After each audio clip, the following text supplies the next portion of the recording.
जब उनके शीश समरभूमि में उतरते थे, वो ऐसे लोग थे जिनके कबंध लड़ते थे।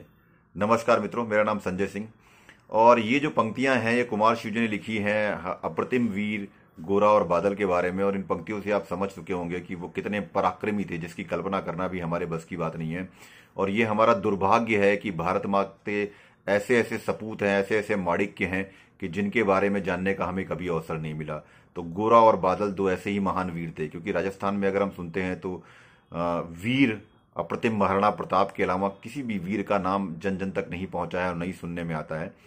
तो आज हम की कविता में गोरा बादल जी की बात करेंगे। और गोरा बादल पे राजकवि पंडित नरेंद्र मिश्र जी ने कविता लिखी है, तो वो कविता मैं आपसे साझा करता हूँ उस कविता के बारे में। तो दोहराता हूं सुनो रक्त से लिखी हुई कुर्बानी, जिसके कारण मिट्टी भी चंदन है राजस्थानी। रावल रत्न सिंह को छल से कैद किया खिलजी ने, कालजयी मित्रों से मिलकर दगा किया खिलजी ने। खिलजी का चित्तौड़ दुर्ग में एक संदेशा आया, जिसको सुनकर शक्ति शौर्य पर फिर अंधियारा छाया। 10 दिन के भीतर यदि पद्मिनी का डोला ना आया, यदि न रूप की रानी को तुमने दिल्ली पहुंचाया, तो फिर राणा रत्न सिंह का शीश कटा पाओगे। शाही शर्त न मानी तो पीछे पछताओगे। ये दारुण संवाद लहर सा दौड़ गया रण भर में, ये बिजली की तरह क्षितिज से फैल गया अंबर में। महारानी हिल गई, शक्ति का सिंहासन डोला था सतीत्व मजबूर, जुल्म विजयी स्वर में बोला था वो। रुष्ट हुए बैठे थे सेनापति गोरा रणधीर, जिनसे रण में भय खाती थी खिलजी की शमशीर। तो क्या था कि जो सेनापति थे गोरा जी, तो उनका क्या था कि वो इस संधि के अगेंस्ट थे कि खिलजी के साथ में संधि की जाए और उनसे मिला जाए, उसके अगेंस्ट में थे। तो महाराज ने बोला कि यार तुम हमेशा लड़ाई की बात करते हो। तो रावल सिंह ने बोला और ये नहीं करेंगे, हमें संधि करनी चाहिए, युद्ध नहीं करना चाहिए। तो इससे नाराज होके वो चले गए थे। तो रुष्ट हुए बैठे थे सेनापति गोरा रणधीर, जिनसे रण में भय खाती थी खिलजी की शमशीर। अन्य अनेकों मेवाड़ी योद्धा रण छोड़ गए थे, रत्न सिंह की संधि नीति से नाता तोड़ गए थे। पर रानी ने प्रथम वीर गोरा को खोज निकाला। तो इसके बारे में लोक श्रुति है, ऐसी बातें कही जाती हैं कि महारानी पद्मावती अपनी सखियों के साथ घोड़े पर सवार होकर गईं और उन्होंने वीर गोरा को खोज लिया था। पर रानी ने प्रथम वीर गोरा को खोज निकाला, वन वन भटक रहा था मन में तिरस्कार की ज्वाला। गोरा से पद्मिनी ने खिलजी का पैगाम सुनाया, मगर वीरता का अपमानित ज्वार नहीं मिट पाया। बोला मैं तो तुक्ष हूं, राजनीति क्या जानूं, निर्वासित हूं राज मुकुट की हट कैसे पहचानूं।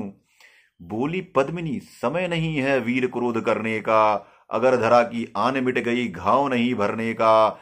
दिल्ली गई पद्मिनी तो पीछे पछताओगे, जीते जी राजपूती कुल को दाग लगा जाओगे। राणा ने जो कहा किया वो माफ करो सेनानी, ये कहकर गोरा के कदमों पर झुकी पद्मिनी रानी। ये क्या करती हो गोरा, पीछे हटकर बोला, और राजपूती गरिमा का फिर धधक उठाता शोला। महारानी हो तुम सिसोदिया कुल की जगदम्बा हो, प्राण प्रतिष्ठा एक लिंग की ज्योति अग्निगंधा हो। जब तक गोरा के कंधे पर दुर्जय शीश रहेगा, महाकाल से भी राणा का मस्तक नहीं कटेगा। तुम निश्चिंत रहो महलों में देखो समर भवानी, और ये खिलजी देखेगा केसरिया तलवारों का पानी। राणा के सकुशल आने तक गोरा नहीं मरेगा, एक पहर तक सर कटने पर धड़िए युद्ध करेगा। मतलब आप ये देखिए कि जो पूरे के पूरे हम इतिहास में बात करते हैं, साहित्य में बात करते हैं, एक महान भीष्म जी थे जिनके सामने मृत्यु हाथ जोकर खड़ी हुई थी कि जब आप चाहेंगे आप इच्छा के हिसाब से ही आपको हम लेके चलेंगे। और ये दूसरी बार ये बात हुई थी कि जब सेनापति गोरा महारानी पद्मिनी से कहते हैं कि राणा के सकुशल आने तक गोरा नहीं मरेगा, एक पहर तक सर कटने पर धड़िए युद्ध करेगा। और आगे गोरा कहते हैं एक लिंग की शपथ महाराणा वापस आएंगे, महाप्रलय के घोर प्रभंजन भी ना रोक पाएंगे। शब्द शब्द मेवाड़ी सेनापति का था तूफानी, शंकर के डमरू में जैसे जागी वीर भवानी, जिसके कारण मिट्टी भी चंदन है राजस्थानी। दोहराता हूं सुनो रक्त से लिखी हुई कुर्बानी। और दिल्ली में क्या चल रहा था खिलजी मचला था पानी में आग लगा देने को, पर पानी प्यासा बैठा था ज्वाला पी लेने को। गोरा का आदेश हुआ, सज गए 700 डोले, और बागोरे बादल से गोरे सेनापति बोले, खबर भेज दो खिलजी पर, पद्मिनी स्वयं आती है। अन्य 700 सखियां भी वो साथ लिए आती है। स्वयं पद्मिनी ने बादल का कुमकुम तिलक किया था, दिल पर पत्थर रखकर भीखी आंखों से विदा किया था। मतलब आप सोचिए क्या समय रहा होगा कि माता पद्मिनी जो है 16-17 साल के जो हैं वीर बादल हैं, उनका वो तिलक कर रही हैं। उनको पता है कि जहां वो भेज रही है वहां से वापस आना लगभग लगभग नामुमकिन है। तो स्वयं पद्मिनी ने बादल का कुमकुम तिलक किया था, दिल पर पत्थर रखकर भीगी आंखों से विदा किया था। तो वही नहीं, उसके अलावा और भी सैनिक थे, 700 सैनिक थे, और 700 सैनिक जो यम से भी लड़ सकते थे। हर सैनिक सेता पतिता लाखों से लड़ सकते थे। एक एक कर बैठ गए सज गई डोलियां पल में, पर मिटने की होड़ लग गई थी मेवाड़ी दल में। मतलब कितना सुंदर वर्णन किया है एक एक सैनिक, उनकी वीरता और जो एग्जीक्यूशन है, क्रियान्वयन है और प्लानिंग का। तो वो देखिए कैसे था, हर डोली में एक वीर था, 4 उठाने वाले, पांचों ही शंकर के गढ़ की तरह समर मत वाले। बजा कूच का शंख, सैनिकों ने जयकार लगाई, हर हर महादेव की ध्वनि से दशों दिशा लहराई। गोरा बादल के अंतस में जगी ज्योत की रेखा, मातृभूमि चित्तौड़ दुर्ग को फिर जी भर के देखा। तो उन्होंने, उनको ये समझ आ रहा था कि हम कहां जा रहे हैं और अनियारा है, तो उन्होंने चित्तौड़ की तरफ देखा और उसको प्रणाम किया। तो गोरा बादल के अंतस में जगी ज्योत की रेखा, मातृभूमि चित्तौड़ दुर्ग को फिर जी भर कर देखा।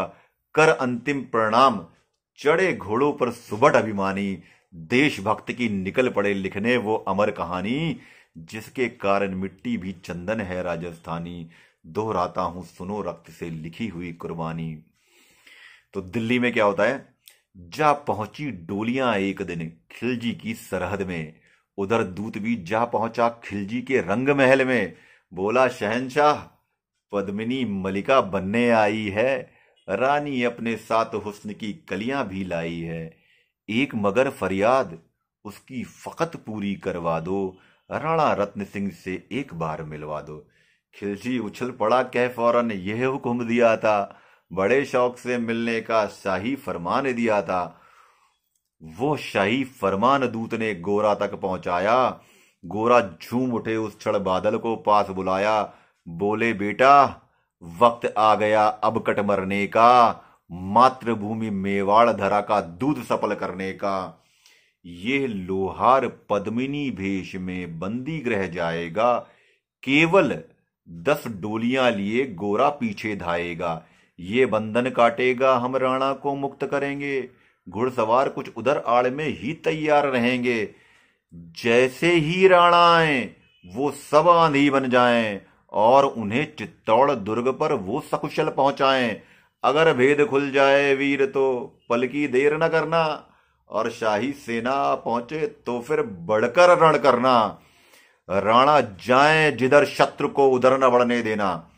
तो गोरा जो है अपने भतीजे बादल को ये इंस्ट्रक्शन देते हैं, वो बताते हैं कि राणा जाए जिधर शत्रु को उधर न बढ़ने देना, और एक यवन को भी उस पद पांव न धरने देना।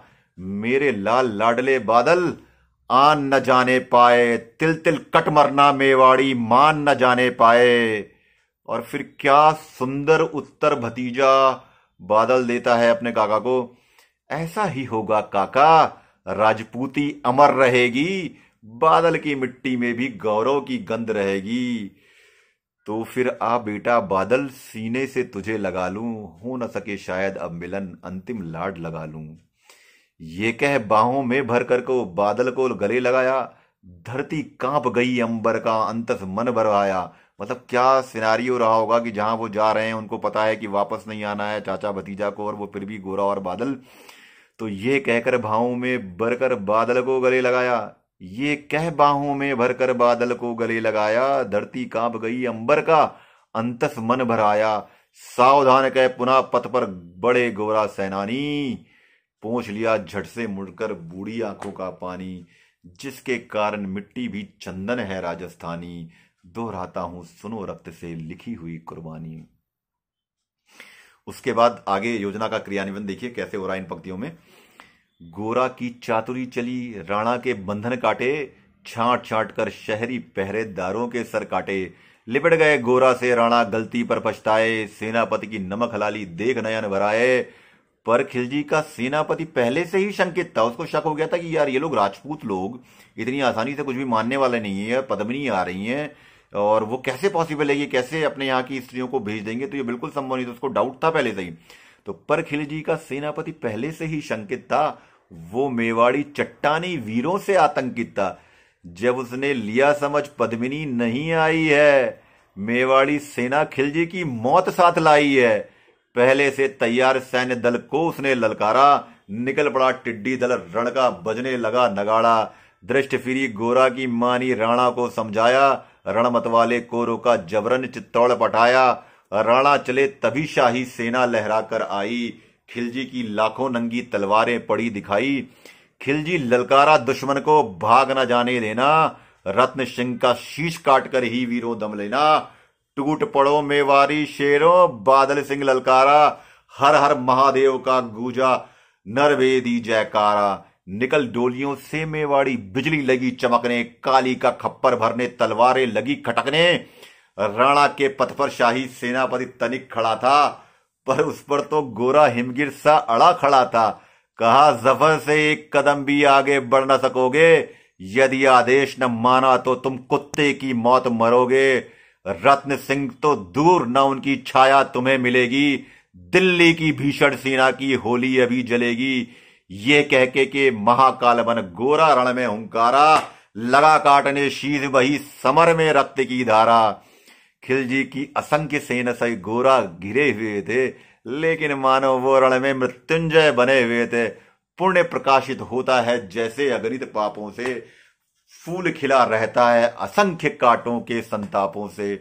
वो मेवाड़ी शेर अकेला लाखों से लड़ता था, बढ़ा जिस तरह वीर उधर ही विजय मंत्र पढ़ता था। इस भीषण रण से दहली थी दिल्ली की दीवारें, गोरा से टकराकर टूटी खिलजी की तलवारें। मगर कयामत देख अंत में छल से काम लिया था, मतलब उससे नहीं जीत पा रहे थे और सारे लोग हतोत्साहित हो गए। तो क्या हुआ, मगर कयामत देख अंत में छल से काम लिया था। गोरा की जंगा पर हरि ने छिपकर वार किया था, वहीं गिरे वीरवर गोरा जफर सामने आया। शीश उतार दिया धोखा देकर मन में अड़साया। लेकिन अब आगे देखिए क्या हुआ। मगर वाहरे मेवाड़ी, गोरा का धड़ भी दौड़ा, किया जफर पर वार की जैसे सर पर गिरा हथौड़ा। एक वार में ही शाही सेनापति चीर दिया था, जफर मोहम्मद को केवल धड़ ने निर्जीव किया था। ज्यों ही जफर कटा, शाही सेना का साहस लड़ जा। काका का धड़ देख बादल सिंह महारुद्र सा गरजा। और क्या कहता है बादल, अरे कायरों नीच बांगड़ो, छड़ से रण करते हो, किस बूते पर जवां मर्द बनने का दम भरते हो। ये कहकर बादल उस क्षण बिजली बनकर टूटा था, मानो धरती पर अंबर से अग्निशिरा छूटा था। ज्वालामुखी फटा हो जैसे दरिया हो तूफानी, सदियां दोहराएंगी बादल की रणरंग कहानी। अति सुंदर क्या वर्णन किया है पंडित नरेश मिश्र जी ने। ज्वालामुखी फटा हो जैसे दरिया हो तूफानी, सदियां दोहराएंगी बादल की रणरंग कहानी। अरिका भाला लगा पेट में आते निकल पड़ी थी, जख्मी बादल पर लाखों तलवारें खिंची पड़ी थी। कसकल बांध लिया आंतों को केशरिया पगड़ी से, रंचक डिगाना व प्रलयंकर सम्मुख मृत्यु घड़ी से। अब बादल तूफान बन गया, शक्ति बना फौलादी, मानो खप्पल लेकर रण में लड़ती हो आजादी। उधर वीरवर गोरा का धड़ अरिदल काट रहा था, आगे पीछे दाएं बाएं जमकर लड़ी लड़ाई, और इधर बादल लाशों से भूतल पाट रहा था। उस दिन समर भूमि में लाखों बादल पड़े दिखाई, मगर हुआ परिणाम वही की जो होना था। उनको तो कड़कड़ अरियों के शौन से धोना था। मेवाड़ी सीमा में राणा सकुशल पहुंच गए थे, गोरा बादल तिल तिल कर रण में खेत रहे थे। एक एक कर मिटे सभी मेवाड़ी वीर सिपाही, रत्न सिंह पर लेकिन रंचक आंच न आने पाई। गोरा बादल के शव पर भारत माता रोई थी, उसने अपनी दो प्यारी ज्वलंत मड़ियां खोई थी। क्या हृदय विदारक सीन रहा होगा, और कैसा पंडित नरेंद्र मिश्र जी ने वर्णन किया है कि एक एक कर मिटे सभी मेवाड़ी वीर सिपाही, रत्न सिंह पर लेकिन रंचक आंच ना आने पाई। गोरा बादल के शव पर भारत माता रोई थी, उसने अपनी दो प्यारी ज्वलंत मड़ियां खोई थी। धन्य धरा मेवाड़ धन्य गोरा बालदल बलिदानी, जिनके बल से रहा पद्मिनी का सतीत्व अभिमानी, जिसके कारण मिट्टी भी चंदन है राजस्थानी। दोहराता हूँ सुनो रक्त से लिखी हुई कुर्बानी, जिनके कारण मिट्टी भी चंदन है राजस्थानी। दोहराता है सुनो रक्त से लिखी हुई कुर्बानी। धन्यवाद मित्रों।